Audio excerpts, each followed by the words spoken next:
नमस्कार दोस्तों, स्वागत है आपका हमारे चैनल जे वीडियोस में। पिछले एपिसोड में हमने देखा कि किस प्रकार शकुनी मामा और दुर्योधन की जो प्लानिंग चल रही थी वो एकदम सही चल रही है। वो जैसा जैसा विचार कर रहे हैं वैसा वैसा युधिष्ठिर स्टेप ले रहे हैं और कहीं ना कहीं राजमाता कुंती भी साथ में जा रही है। और धर्मराज युधिष्ठिर ने फैसला ले लिया है कि वो जाएंगे वानर और वहां पे आए हैं चाचा श्री भी, काका श्री, कि उनको बता सके कि ऐसा जरूरी नहीं है कि जो तुम्हें बुलावा आया है वो सही है। वो सही हो सकता है तुम्हारे लिए एक जाल बिछाया गया। और युधिष्ठिर को ये चीजें पता भी हैं कि कहीं ना कहीं कोई साजिश चल रही है।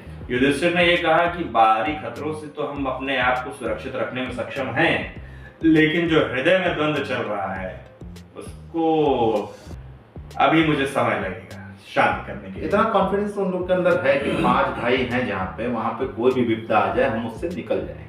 खैर, देखते हैं इस एपिसोड में क्या होता है, वानवत जाने की प्रक्रिया कैसे संपन्न होती है और कैसी विपदा का सामना करना पड़ता है। Episode 73 part 2।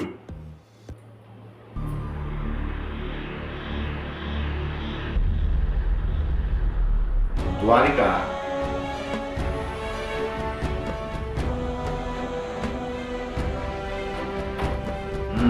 व्यायाम चल रहा है।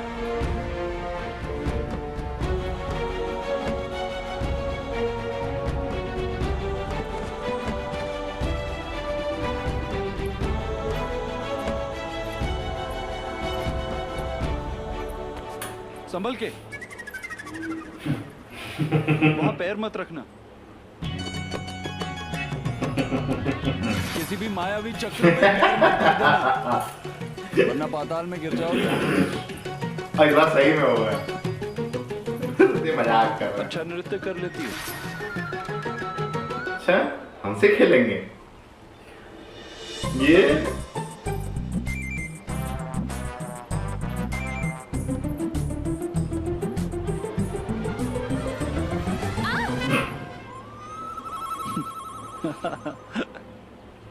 देखा, कहा था ना। अब ठहरो, मैं वहां आता हूं।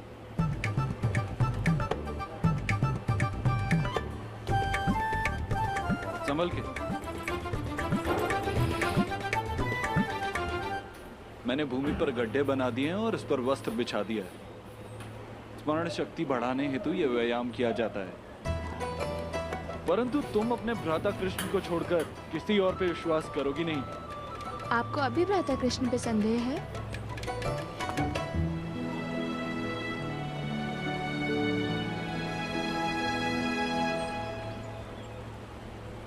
नहीं, उनसे मिलने से पूर्व उन पर संदेह था,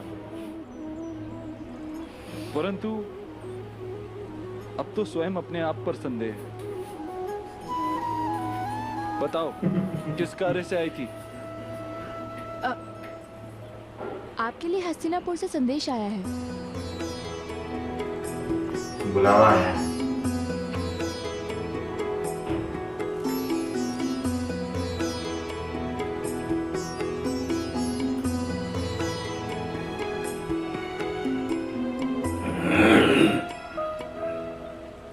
माधव कहाँ है?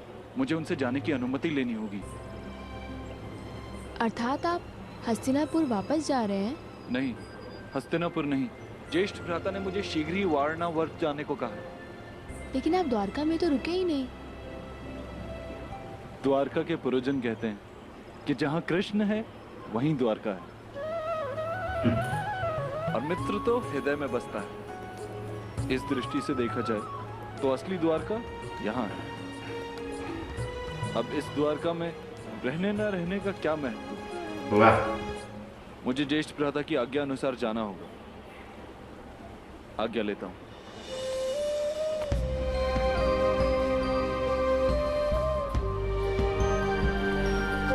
मित्र तो दिल में रहता है।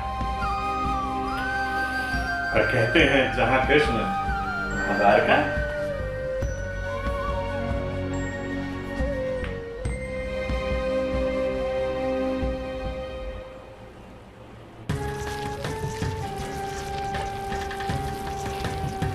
फिर कोई जहर वाली खीर बना रहे हैं सूर्यांश वाली।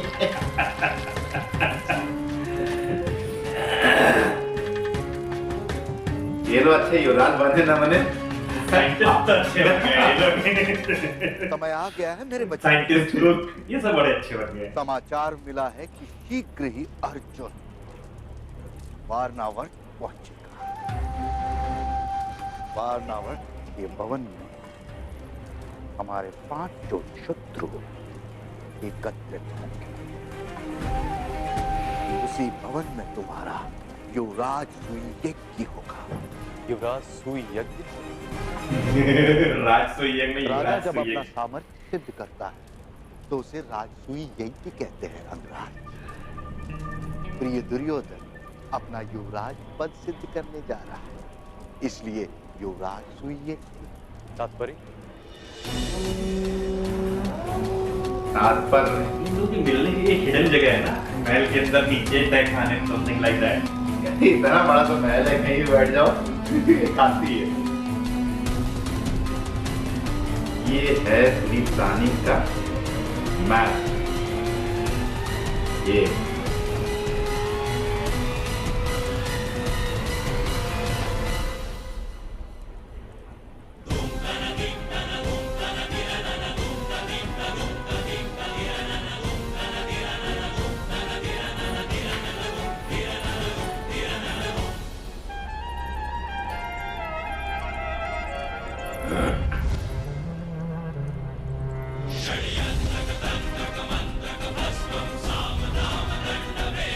अंगराज का नहीं, अंदर सोचता नहीं कहाँ फंस गया यार, मैं किस आदमी ने उपकार कर दिया मेरे विरोचन ऊपर। ने भवन का निर्माण किया है।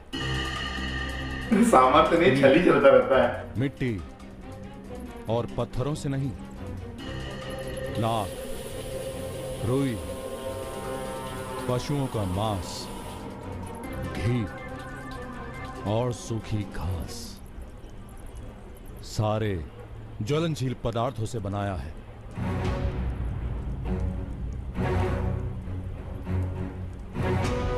ये मुझे वो गुफा लग रही है जिसमें से अर्जुन निकालने का रास्ता निकालते हैं। गुफा लाक्षागृह वाला है, लाक्षागृह। इसको ये गिराएंगे लाख।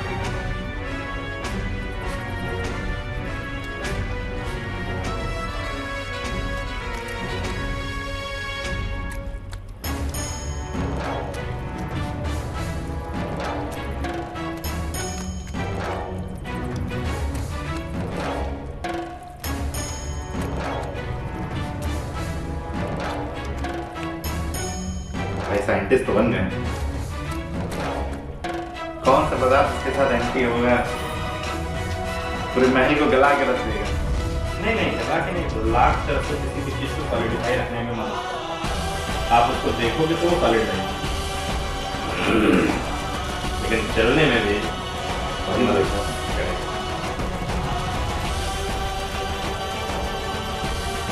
देखते होगे चूड़ियों में लाख भरी जाती है, सोने की चूड़ियों में नीचे कलाई करके लाख भरी जाती है, ताकि सोने की चूड़ियाँ जो है वो हल्की होने के साथ ही रुक।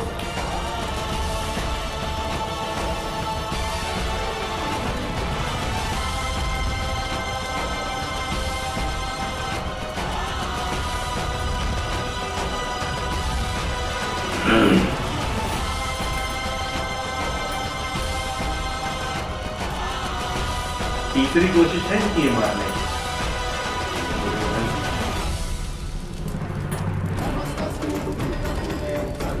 पहली बार उन्होंने भीम को मारा, दूसरी बार अर्जुन को मारने का प्रयत्न, तीसरी बार पांचों को लपेटना।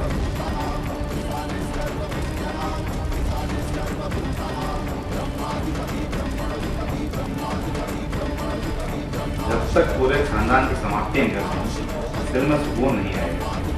ये राजा भी बन जाएंगे ना तो भी सुकून नहीं आएगा।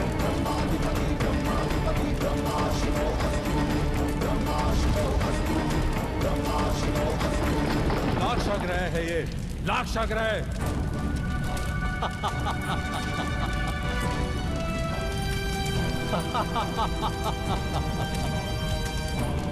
मामा तंबाकू का सेवन कर रहे हैं, इन दिन इनके दांत काले होते जा रहे हैं।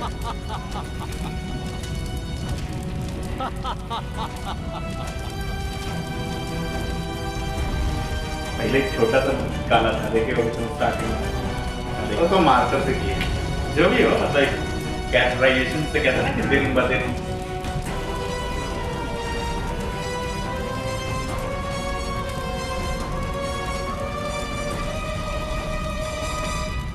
यज्ञ होगा वहां पर, यज्ञ। उस यज्ञ में वो भवन होगा यज्ञ वेदी मित्र।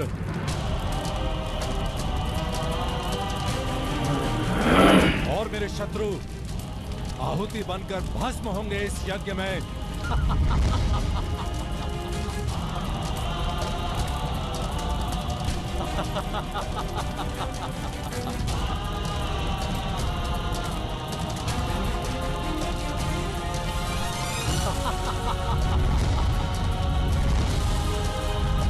राजकर्ण कुछ बोल ही नहीं पा रहा। उनके समझ में ही कुछ नहीं आ रहा है। तो उनकी अंतरात्मा जो है वो झकझोर तो बहुत रही है, लेकिन वचनबद्धता उनको रोके हुए है। देखा आपने कैसे दुर्योधन ने पूरी प्लानिंग सज्ज कर रखी है लाक्षागृह को लेकर। ये पांचों पहुंचेंगे और हम इसी भवन को यज्ञ वेदी में परिवर्तित कर देंगे और पांचों भाइयों को आहुति समान उस यज्ञ वेदी में माता सहित आहुति समान झोंक देंगे। पूरा वंश ही समाप्त पांडवों का।